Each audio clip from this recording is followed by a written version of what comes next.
우리의 사랑은 성숙해져야 한다.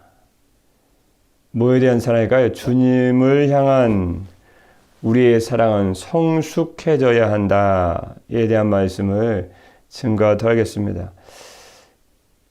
주님을 향한 우리의 사랑은 점점 더 성숙해져야 될 텐데요. 그에 대한 첫 번째 말씀은 무슨 말씀입니까? 그리스도인의, 저와 여러분이 그리스도인이죠. 그리스도인의 만족은 그리스도와의 친밀한 영적 교제를 통해 주어진다라는 말씀입니다. 좀 더 길게 말씀드리면 그리스도인의 참된 만족과 기쁨이라는 것은 우리 예수 그리스도와의 친밀한 영적 교제를 가질 때에 그때서 주어진다. 이거는 그리스도인은 세상적인 것으로 결코 만족할 수 없는 사람들입니다. 그럼 나만 그러냐? 아니, 세상 사람들도 주님과의 친밀한 영적 교제를 갖기 전에는 세상 어디에서도 영적 기쁨과 만족을 얻을 수 없다는 것입니다. 그것이 어디에 있는 말씀이냐? 그게 전도서 아닙니까? 전도서. 결국 이 전도사라는 것은 전에 아가서 말씀 보기 전에 계속 12장까지 말씀을 계속 보았지만 결국은 핵심은 하나죠. 인간은 절대적인 허무에 빠질 수밖에 없는 존재라는 거예요. 남녀노소, 노인과 어린을 포함해서 누구나 인간은 참 이 땅 가운데 사는 것이 만족이 없고 기쁨이 없고 인간이 이렇게 허무한 존재인가? 인간은 절대 허무에 빠질 수밖에 없는 존재라는 것입니다. 그래서 결국은 전도서 말씀도 그에 대해 해결책으로 영원하신 하나님을 경외하며 그분의 말씀 순종하는 삶 외에는 인간의 이런 절대 허무를 극복할 수 있는 길이 없다는 것입니다. 전도서 말씀이 인간의 허무를 느끼는 모든 인생, 나를 포함한 저와 여러분 포함한 모든 사람이 느끼는 인간의 절대적인 이 허무의 문제를 다루는 게 전도서이기 때문에 인간의 허무를 느끼는 분들이 전도서 말씀 보면 인생이 가야 할 길과 참된 만족의 길을 얻게 된 것이 아닙니까? 아가서도 결국 마찬가지죠. 우리 그리스도인의 참된 만족과 기쁨이라는 것은 이 세상 것을 통해 절대 얻을 수 없다는 것입니다. 그래서 그리스도와의 친밀한 영적 교제를 가질 때 그때서야 비로소 인간의 참 만족, 행복이 바로 행복이 여기서 오는구나 라는 것을 그때서야 알게 된다는 것이죠. 경험해보지 않은 사람은 절대 알 수 없죠. 그러나 여러분들은 다 경험해 보셨을 텐데요. 12절 말씀이죠. 12절이요. 본문의 첫 절입니다. 시작입니다. 왕의 침상에 앉았을 때 나의 나도 기름이 향기를 뿜어냈구나. 왕의 침상입니다. 전에 개역 한글이라든가 또는 다른 번역본들을 보면 오늘 말씀처럼 침상이라고 번역되어 있고 전에 개역 한글 성경도 마찬가지지만 그때는 우리 밥상 있지 않습니까? 식사하는 상. 이 상에 앉았을 때 식사하기 왔겠죠.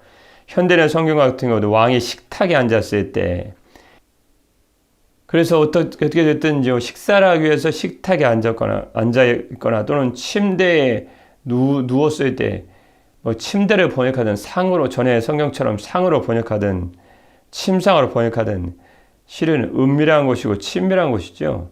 상이라고 번역해도 왕이 지금 그러면 식사 자리에 나온 것이고 고대 근동의 관습상 이러한 상에 같이 나와서 같이 식사를 나눈다는 것은 아무나 할 수 있는 게 아니죠. 지극히 친밀한 교제를 나눌 수 있는 사람 외에는 왕의 식탁에 상에 앉을 수 없습니다. 왕이 하는 식사 자리에 이 상에 앉는다. 더군다나 이 침상에 함께한다. 이건 지극히 친밀한 교제를 나눌 수 있는 대상에게 허락되어지는 아주 영광스럽고 굉장히 기쁜 일이죠.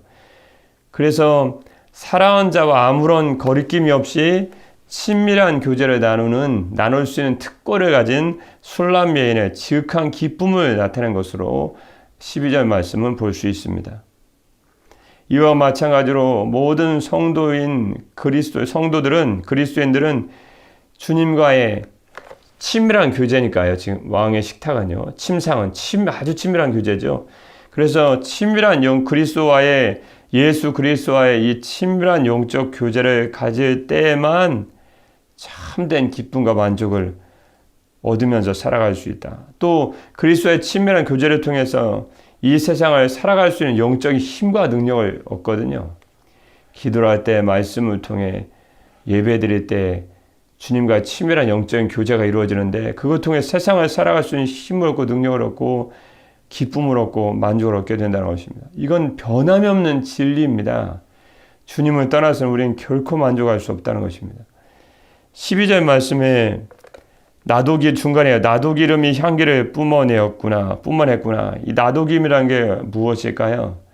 여러분, 요한복음 12장 3절 말씀이라든가 마가복음 14장 3절 말씀이라든가 요한복음 말씀에 보면, 요한복음도 12장 3절 똑같은 3절이네요. 12장 말씀에 보면 예수님의 머리와 발에 부었던, 마리아가 부었던 나드 향유 있지 않습니까? 그 나드 향유하고 같은 것입니다. 동일한 것입니다. 그러면 나도 기름, 이 예수님의 머리와 발에 부었던, 마리아가 부었던 나드 향유는 어떤 것일까요? 동인도 지방에서 생산되는 가장 강한 향기를 지는 향유라고 합니다. 그래서 너무 비싸서 우리 신약성경 말씀 보았을 때도 마리아가 향유를 부었을 때 그 비싸다고 1년치 노동자가 번 그런 돈이라고 여러 번 같이 나누지 않았습니까? 그래서 너무 비싸서 경제적으로 매우 부유한 사람들만이 사용하는 것인데요. 그래서 솔로몬 왕 앞에 나갈 때 왕의 연인으로서 자신을 얼마나 아름답게 꾸몄는지를 지금 생각하게 하는 나도 기름이었습니다. 어떻게 됐든지요. 우리 성도의 기쁨은 결국은, 기쁨과 만족은 주님과 영적인 친밀한 교제를 통해 주어집니다. 세상에는 어디에도 이런 기쁨은 얻을 수가 없습니다. 13절 말씀에도 보면요. 나의 사랑하는 자는 내 품 안에 모략 향주머니요. 성경에 모략이란 말씀이 많이 나오죠. 모략은 무엇일까요? 모략도 화장품입니다.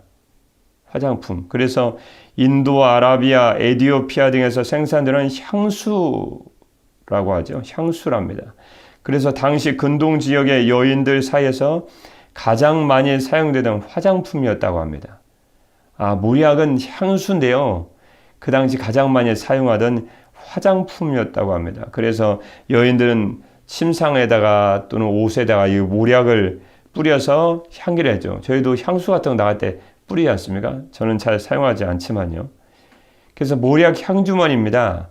향주머니는 당연히 향수 주머니죠. 그런데 이 모략, 나의 사랑하는 자를 뭐에 비유했어요? 내 품 안에, 내 품 가운데 있는 모략 향주머니요. 참 향기로운 그런 향기를 막 풍기는 모략 향주머니에 솔로몬 왕을 비유하고 있습니다. 그래서 모략 향주머니가 향주머니 안에 넣습니다. 향수 주머니로요. 참 향기가 많이 나겠죠? 기쁨이네요. 그래서 모략 향주머니가 당시 여인들에게 큰 기쁨을 안겨주는 소중한 물품이었던 것처럼 술람 여인에게는 이 솔로몬 왕이라는 이 존재는 마음속 깊은 곳으로부터 우러나오는 더할 수 없는 기쁨을 주는 그런 기쁨과 만족의 대상이었다. 12절 말씀이나 모략 향주머니라는 이것에 비유한, 솔로몬 왕을 비유한 이 말은 결국은 주님만이, 솔로몬 왕이 예표하는 예수 그리스도 주님만이 내 인생에 참된 만족과 기쁨을 준다. 근데 우리가 주님을 떠나서 만족과 기쁨을 얻으려고 하지만 그건 다 소금물을 먹는, 바닷물을 먹는 사람처럼 결국은 헛수고라는 것입니다. 절대 이 땅에서 기쁨과 만족을 얻을 수 없습니다. 이러면 세상 사람들은 뭐 만족하고 살까요? 밤새도록 진탕 먹이고 새벽에는 속이 쓰려가지고 아침에 해장국 먹어야 됩니다. 그게 세상이라는 거예요. 그럼 그 다음 날에는 또 그렇게 살아가는 거예요. 다람쥐 쳇바퀴 도듯이. 세상 가운데 여러분 안 살아보셨습니까? 세상에도 참 좋은 것 같지만 다 그게 그거고, 그게 그거 정도가 아니고 세상 사람들은, 이렇게 말씀드려 죄송하지만 비참한 사람들입니다. 기쁨과 만족이 없이 그것도 알고 있으면서도 그거밖에 없기 때문에 그것도 먹으러 마시러 다니는 거예요. 예전에 보면 세상 사람들이 가위바위보 짜고 있던데 뭐 하냐 물어봤더니 할 것이 없으니까 진 사람이 오늘 저녁에 낸다. 그리고 가위바위보 짜고 있는 거예요. 그것만이 기쁨이에요. 그거밖에 없어요. 유일한 소망이라는 게. 우리는 주님과 함께하는 기쁨이 만족이 크니 참된 인생의 허물을 극복할 수 있는 방법을 발견했으니 얼마나 기쁜 일입니까? 우리 인생의 허무와 그런 절대적인 허물은 있을 수가 없습니다. 생각할 수도 없는 것이고요. 주님을 향한 우리의 사랑은 점점 더 성숙해져야 된다는 두 번째 말씀 무엇일까요? 여러분, 우리가 주님을 향한 사랑은 어떻게 성숙해 가는 것입니까? 우리의 사랑은 신앙 고백을 통해 성숙해져 갑니다. 좀 길게 말씀드리면 주님을 향한 저와 여러분, 우리의 사랑은 우리의 자신의 신앙 고백을 통해서 성숙해져 간다는 것입니다. 그럼 어떻게 완성됩니까? 여기까지는 가지 않겠지만 좀 더 간다면, 한 번 더 가본다면 결국 자신의 것을 온전히 드림으로 주님을 향한 우리의 사랑은 완성이 되는 것입니다. 마리아가 자신의 전 존재와 같은 나도 향유를 예수님의 머리와 발에 부을 때 진정한 기쁨과 만족을 얻으면서 그의 주님을 향한 사랑이 완성되듯이 온전한 헌신을 통해 주님을 향한 우리의 사랑은 완성이 되죠. 그럼 어떻게 성숙해져 가서 완성되냐? 어떻게 성숙해지냐는 거죠. 성숙해져 가냐는 거죠. 그것은 결국 우리의 신앙 고백을 통해서 성숙해져 가는 것입니다. 그 말씀 어디 있을까? 14절 말씀입니다. 14절이요. 시작입니다. 나의 사랑하는 자는 내게 엔게디 포도원의 고베라 송이로구나. 지금 누가 누구를 향한 사랑의 고백이죠? 술람미 여인의 솔로몬 왕을 향한 사랑의 고백입니다. 곧 신약성경과 좀 더 넓게 신약성경을 연결시킨다면 결국 솔로몬 왕을 통해 상징하는 우리 주님이신 우리의 구주이신 우리 사랑하는 예수 그리스도를 향한 성도의 신앙의 고백이라고 볼 수 있습니다. 여러분, 솔로몬 왕을 통해 술람 여인이 어떻게 고백하나요? 나의 사랑하는 자는 엔게디 포도원의 고베라 송이구나. 고베라 송이로구나 라는 말씀입니다. 여기에 대한 배경설명이 약간 필요하겠네요. 엔게디라는 곳은 어디입니까? 엔게디요? 성경에 많이 들어봤는데 엔게디는 사해 서쪽에 위치한 산악지대라고 하죠. 이곳에는 솔로몬이 그 지역을 계단식으로 보시지 않으셨습니까? 계단식으로 개간하여 포도원을 만들었다고 합니다. 그럼 엔게디는 포도원이 있네요. 솔로몬의 포도원이 있습니다. 그곳에 계단식으로 개간하여 포도원을 만들었다고 합니다. 그러면 엔게디의 고베라 송이래요. 고베라는 무엇입니까? 고베라는 꽃입니다. 꽃. 그런데 꽃인데 외관상으로 보면 굉장히 아름답고요. 향기도 아주 매우 진하여 근동지역의 여인들은 이 엔게디 고베라 꽃을 이 꽃의 가루나 즙을 사용해서 머리나 손가락을 장식하는 이것도 화장품으로 자주 이용됐다고 합니다. 고베라의 꽃도 화장품으로 자주 이용됐네요. 그래서 술람 여인은 이같이 솔로몬을 14절 말씀에 엔게디 포도원의 고베라 꽃으로 결국 비유한 건데요. 고베라 송이로구나 라고 고백함으로 솔로몬 왕을 향한 자신의 사랑과 존경을 아주 그대로 표현하고 있습니다. 여러분, 술람 여인이 이처럼 자신의 사랑하는 솔로몬 왕을 엔게디 포도원의 고베라의 꽃으로 고베라 송이로 고백함으로 그를 향한 자신의 사랑과 존경을 표현한 것처럼 주님을 향한 우리의 사랑은 우리의 그 사랑의 고백을 신앙적으로 가져오면 신앙 고백이죠. 그래서 주님을 향한 우리의 사랑은 결국 우리 자신의 신앙 고백을 통해서 성숙해져 가는 것입니다. 여러분, 주님을 누구라고 여러분 고백할 수 있겠습니까? 그 고백을 통해서 우리의 신앙은 점점 성숙되어져 갑니다. 신앙이라는 것은 남들이 어떻게 생각하는데 목사님이 예수님 어떻게 고백하던데 그게 중요한 게 아닙니다. 그건 첫 번째 단계에 불과합니다. 정말 중요한 건 내가 주님을 어떻게 고백하느냐는 거죠. 여러분, 새벽에 주님을 여러분은 어떤 분으로 고백하시겠습니까? 술람미에는 자신이 사랑한 솔로몬 왕을 엔게디의 아주 아름다운 곳이고 향기 또한 너무 좋아서 화장품으로 사용하는 그런 엔게디의 고베라 송이로 고백했습니다. 여러분, 주님을 향해 여러분은 어떤 고백을 하시겠습니까? 마태복음 16장 16절 말씀에 예수님께서 그의 시몬 베드로를 포함한 그의 제자들에게 고백을 듣고 싶으셨습니까? 너희는 사람들은 다 얘기하는데 너희는 나를 누구라고 하느냐? 마태복음 16장 16절 말씀에 그때 수제자인 베드로도 이렇게 유명한 고백을 하게 하시지 않으셨습니까? 시몬 베드로가 대답하여 이르되 주는 그리스도시요. 그 다음 말씀이에요.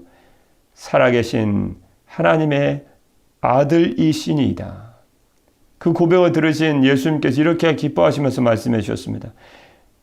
이어지는 마태복음 16장 17절 말씀에 예수께서 대답하여 이르시되 바요나 시몬아 내가 복이 있도다. 이를 내게 알게 하니는 혈육이 아니요 하늘에 계신 내 아버지시니라.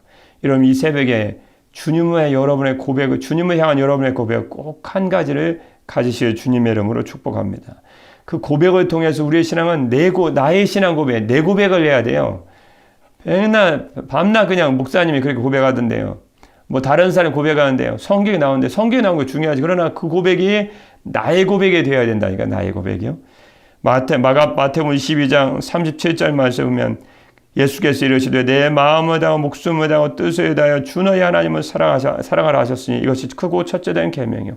결국 신앙 고백을 통해 우리의 신앙은 성숙되어져 가고 결국 주님을 향해서 마음을 다하고 목숨을 다하고 힘을 다하고 뜻을 다하여 주님을 사랑하는 온전한 헌신을 통해 주님을 향한 우리의 사랑은 완성되어 간다는 거죠. 완성되어진다는 거죠.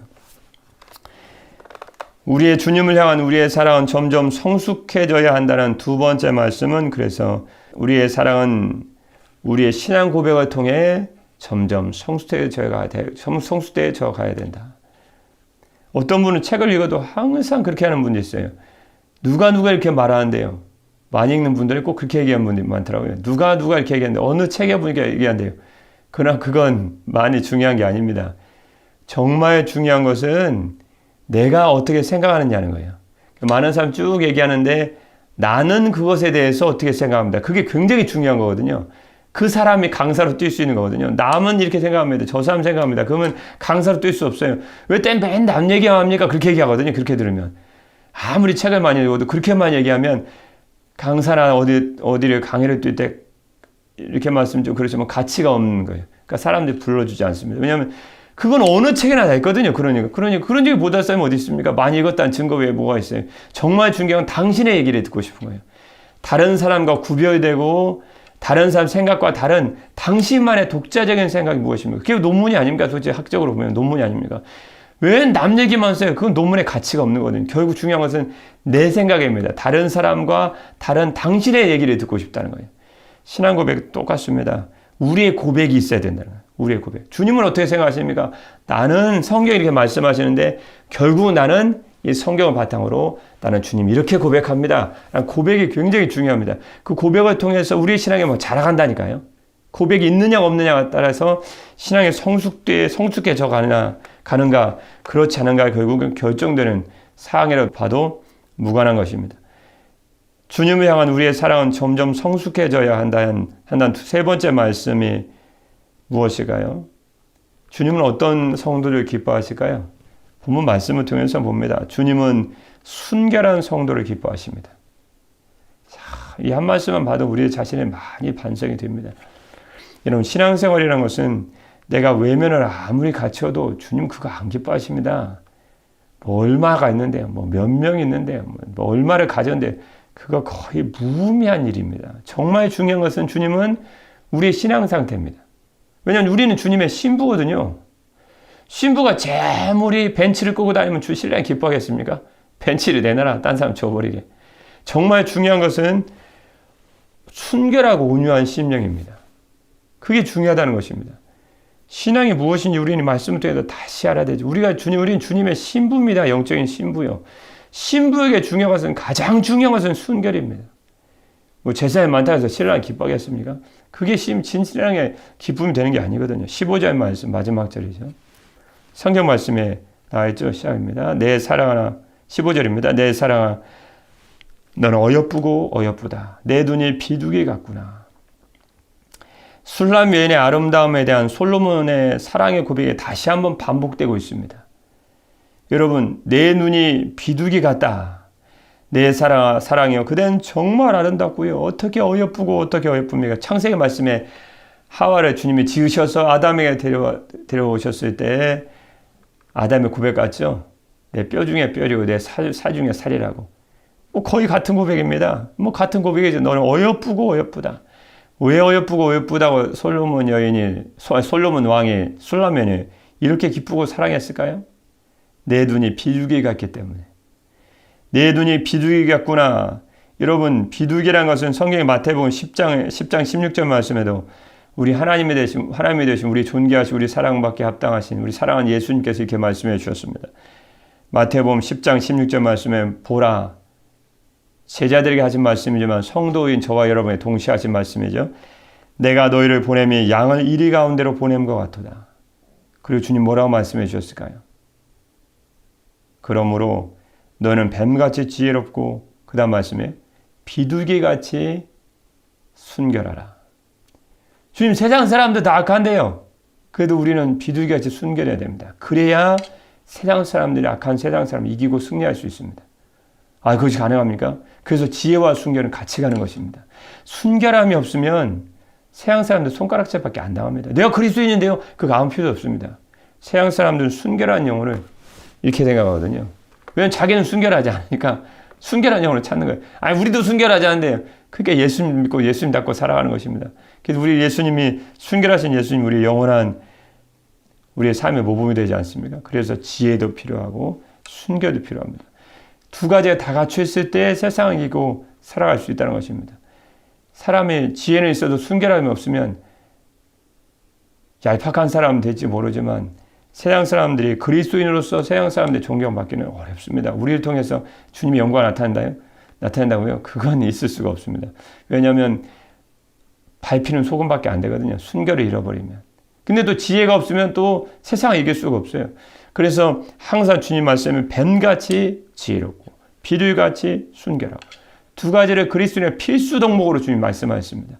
그런데 술라면의 솔로몬이 왜 사랑해요? 비둘기 같다는 거예요. 비둘기. 이 비둘기는 고대 근동사에서 두 가지를 상징하거든요. 하나는 순결이고 하나는 온유입니다. 순결을 빼먹는 비둘기는 있을 수가 없습니다. 그래서 결국은 술람 여인을 통해서 예표하는 성도된 저와 여러분은 비둘기 같아야 됩니다. 내 눈은 비둘기 같아야 돼요. 항상 눈은 그 마음을 창이라고 그의 사랑, 그의 존재가 어떤 존재를 분명히 말씀해 주는 거죠. 비둘기같이 순결하라고 말씀해 주시는 것입니다. 나의 사랑이여 그대는 정말 아름답구려 그대의 눈은 비둘기 같소이다. 이런 비둘기 같은 순결함이 없으면 세상 가운데 승리할 수도 없고 주님의 기쁨 되는 건 거의 불가능한 일입니다. 그래서 요한계시록 14장 4절 말씀에 주님이 이렇게 말씀해 주지 않으셨습니까? 이 사람들은 여자와 더불어 더럽히지 아니하고 순결한 자라. 어린 양이 어디로 인도하든지 따라가는 자며 사람 가운데에서 속량함을 받아 처음 익은 열매로 하나님과 어린 양에게 속한 자들이니 그 입에 거짓말이 없고 흠이 없는 자들이더라. 주님, 세상 사람들은 악한데요. 여러분, 주님을 믿는 사람은 지혜롭거든요. 성령이 안에 계시기 때문에. 세상 사람들 어떻게 행동할지 이미 다 알고 있습니다. 어디로 갈지, 실제 속되게 말하면 어디로 튈지 다 안다는 거예요. 간단하죠 뭐. 지도 그리면 간단합니다.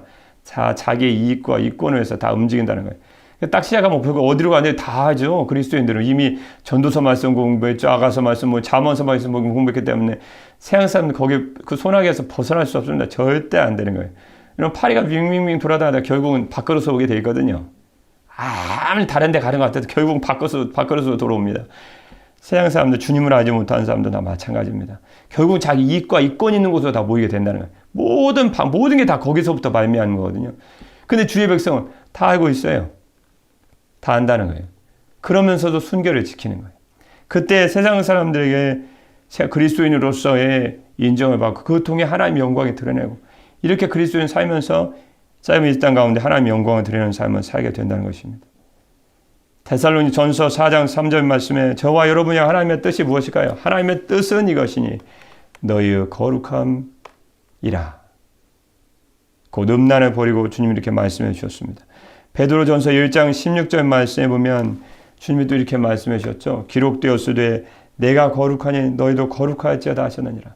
세상 가운데 주님에는 그리스도인으로서 인정되는 방법은 아주 간단합니다. 주님 다 말씀해 주셨어요. 지혜와 순결이 있으면 됩니다. 또 지혜가 없으면 또 너무 어리석게 보이거든요. 그러면 가다가 넘어져 어떻게 넘어지는지 알 수 없고 세상 사람들이 어떻게 행동하는지를 다 알고 있어야 거기에 대해 맞춰서 주님 영광을 나타낼 텐데 그것도 안 되거든요. 또 지혜가 없으면. 그래서 주님을 향한 우리의 사랑은 점점 성숙해져야 갈 텐데 성숙해져야 하는데 그에 대한 세 번째 말씀은 결국 주님은 순결한 성도들을 기뻐하신다. 세상 닮아서 살아가지 마십시오. 그러면 우리도 주님의 기쁨 될 수 없습니다. 교육의 아버지 페스탈로치가 스위스의 교육학자이자 사상가이죠. 19세기 전에 어린아이를 그때 어린아이들 무시했는데 어린아이를 하나의 인격체로 간주하는 아주 유명한 교육학자입니다. 그 페스탈로치가 길을 가다가 한 아이를 만났습니다. 아이는 길을 막고 있는 물이 고인 엉덩이 앞에서 뛰어넘을지 다른 먼 길로 돌아갈지 고민하고 있던 중이었습니다. 그런 아이들 많지 않습니까? 뛸까 말까. 아이가 웅덩이를 충분히 뛰어넘을 수 있다고 생각한 이 교육학자인 페스탈로치는 다음과 같이 말했습니다. 얘야, 내가 보기엔 충분히 건널 수 있을 것 같구나. 한번 뛰어보지 않겠니? 그러면서 페스탈로치가 먼저 그 웅덩이를 훌쩍 뛰어넘었습니다. 페스탈로치가 먼저 웅덩이를 뛰어넘는 걸 보고 또 그가 한 말을 기억하고 이 아이도 계속 그곳을 뛰어넘었습니다. 뭐라고 얘기하냐면 거기 계속 있으면 그대로 아이로 있지만 뛰어넘으면 어른이 될 수 있단다 라고 말했거든요. 그러면서 페스탈로치를 따라서 물웅덩이를 뛰어넘은 아이가 얘기했습니다. 우와, 제가 해냈어요. 그런데 이 웅덩이를 뛰어넘으면 왜 어른이 되죠? 왜 어른이 된다고 말씀하셨어요? 그때 페스탈로치가 웅덩이로 훌쩍 자신을 따라 뛰어넘은 아이에게 이렇게 얘기했습니다. 생각을 행동으로 옮기는 용기는 아무나 가질 수 있는 것이 아니란다. 어른들도 해내기 어려운 일을 너는 방금 해낸 거야 라고 얘기했다고 합니다. 여러분, 우리의 신앙은 성숙대에 가야 합니다. 어린아이 신앙으로 넘으면 안 된다는 거죠. 물웅덩이 앞에 주저함을 가지고 멈칫거리면 안 된다는 것입니다. 행동으로 옮길 때 그 아이에게 성숙을 말한 것처럼 성숙에 대한 마지막 말씀이었습니다. 주님을 향한 우리의 사랑은 점점 더 성숙해져야 가야 합니다. 그에 대한 첫 번째 말씀은 그리스도인의 참된 만족은 그리스도와의 친밀한 영적인 교제를 가질 때 주어진다는 말씀을 주님께서 주셨습니다. 두 번째는 주님을 향한 우리의 사랑 마지막 이야기처럼 성숙해져야 가야 될 텐데요. 우리의 신앙 고백을 통해서 점점 성숙해져 간다고 말씀해 주셨습니다. 세 번째는 주님은 순결한 영혼을 기뻐하시고 사랑하신다는 말씀을 주셨습니다. 오늘 하루도 그리스도와의 치밀한 영적 교제를 통해 참된 만족을 누리고 자신의 신앙 고백을 통해 주님을 향한 사랑에 더욱 성숙해져 가며 순결한 심령 가진 성도들이 되어서 주님께 더욱 사랑받고 주님의 기쁨이 되는 주님의 존귀한 주님이 원하시는 신앙생활과 삶을 살아가는 우리 성도님들 되시기를 주님의 이름으로 축복합니다. 기도하겠습니다. 사랑의 주 하나님 아버지, 오늘도 저희들의 삶은 그리스도와의 친밀한 영적 교제를 통해 참된 만족을 누리고 우리의 신앙 고백을 통해 주님을 향한 우리의 사랑에 더욱 성숙해져 가며 순결한 심령을 가진 저희들이 되어 주님께 더욱 사랑받고 주님의 기쁨이 되는 저희가 되게 하여 주옵소서. 참된 신앙의 성숙과 완성을 말씀해 주시는 주 예수 그리스도의 이름으로 기도드립니다. 아멘.